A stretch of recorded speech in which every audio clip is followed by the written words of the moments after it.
Good afternoon everyone, magandang hapon na naman sa ating lahat and welcome na naman sa ating channel, Ang Buhay Ko sa Israel. So now it's November 10 mga kapatid and magkaroon lang po tayo ng update ulit doon sa nangyari sa Gaza. So patuloy po tayong nakakarinig na patuloy pong yung evacuation ng mga Gazan civilian going to the south and tinutulungan po sila ng Israel para ma-evacuate ng maayos. Tingnan natin mga kapatid, so unti-unti na pong nag-evacuate. Kasi nga binigyan ng maayos na daan ng Israel yung mga Gaza na ito para makatawid sila na maayos sa south part ng Gaza. So para magkaroon kayo ng ideya, so tuloy-tuloy po yung pagbabantay ng IDF soldiers sa mga tao na ito habang sila ay lumalakad patungo sa south part ng Gaza kasi nga may mga Hamas pa rin na hinihinder sila na makaalis sa lugar na iyon sa north part.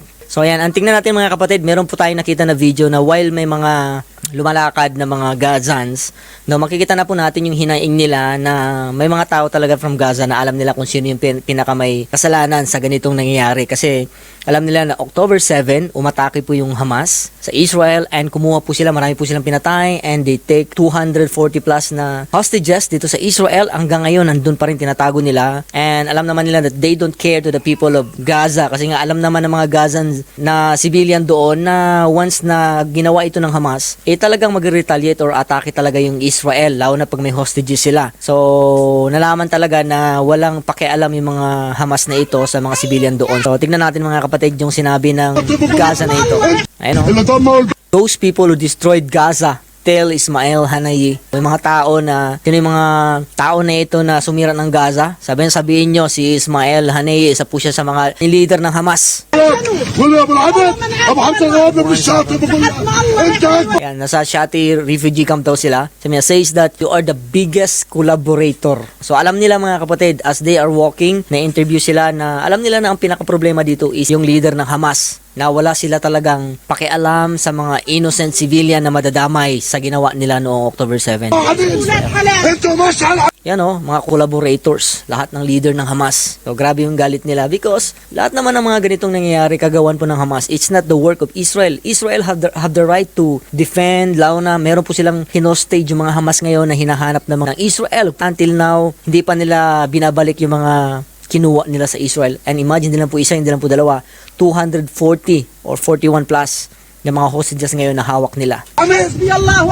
Wala talaga silang pakialam sa mga civilian dito sa Gaza. What can I say? Allah is the best revenge taker. Alam naman mga kapatid. So minsan, nagbubulag-bulagan lang tayo sa October 7 na ginawa ng Hamas, but it's reality. No? Mga terorista po talaga yung Hamas na yan. And they don't care for Arab civilians. Gusto lang nilang mangyari yung gusto nilang mangyari and wala silang pakialam sa mga civilian na ito. Alam naman nila na Israel will bomb Gaza and they don't care mga kapatid. Okay, isa pa. Nagsisilabasan na yung mga video.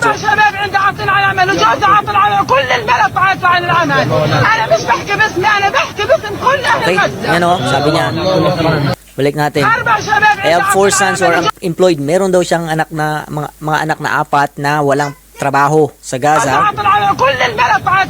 The whole city is unemployed. Yan, walang trabaho. Kasi nga ang Israel mga kapatid, dati nung hindi pa po nagkaroon ng massacre noong October 7, kumukuha po ng mga workers ang Israel from Gaza na sa 17,000 if I'm not mistaken, na binibigyan nila ng temporary passes para makapagtrabaho dito sa Israel. But nung simulang nangyari na umatake yung Hamas, sinara na po ng Israel mga kapatid yung border. I'm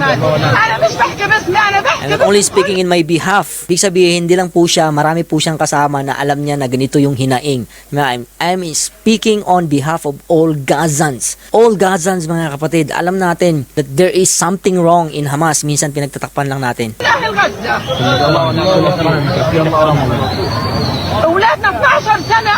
Ayun o, our kids lost 12 years of their life. For what? 12 years of their life. Para saan? Kumbaga sayang yung 12 years na pag-stay nila sa Gaza. Ano nangyari? The Hamas, alam nila that Hamas don't care for them. I know, the son of Hamas leader who is only 20 edad yata to, no? 20. Kami has cars, a jeep, and a home. And he's married. Buti pa yung Hamas, mga anak ng Hamas leader na ito. May sasakyan, may jeep, may bahay, nakapagpakasal. سيارة وله جيب وله عمارة ومتجوز وله كل ما يملك وابن لاولادنا. Yes, everything he wants. And our children have literally nothing. Grabe. لا يملك من الحياة شيء. I want to send my message to everyone, another na babae mga kapatid.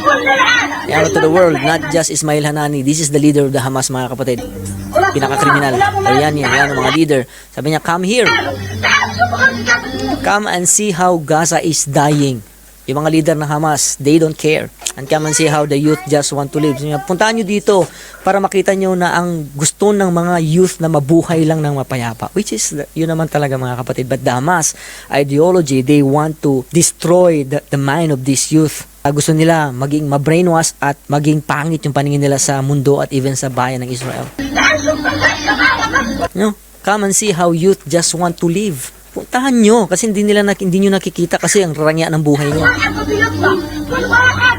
Everyone just want to get out. Yun naman talaga, gustong umalis ng mga tao na ito kasi nga Hamas, alam nila that wala silang makukuhang maayos pag ang government nila ay ang Hamas. So, everyone just want to get out. Grabe. So, we need to pray for Gaza mga kapatid. Out of this chaos, let's pray for peace and matapos na mga kapatid yung kaguluhan. And ayon sa update, na ikutan na po nila yung dalawang hospital na ito and they are still encouraging all those civilians to leave the hospital. And may nakita akong video na nagsisimula na ring mag-impake yung mga nasa Shefa Hospital. Doon na nasa labas ang mga mag-take refuge na umalis kasi nga alam nila that underground there are tunnels yung pinaka-main ng Hamas. So syempre, isa lang talaga yung protocol ng Israel to destroy Hamas and makuha yung mga hostages, may ibalik yung hostages na kinuha nila mga kapatid. So that is the update. So let's continue to pray for Israel, the soldiers na lumalaban, and even for all the civilians in Gaza that are also fighting for freedom mga kapatid and for peace against Hamas terrorism na ito. So maraming salamat. See you again.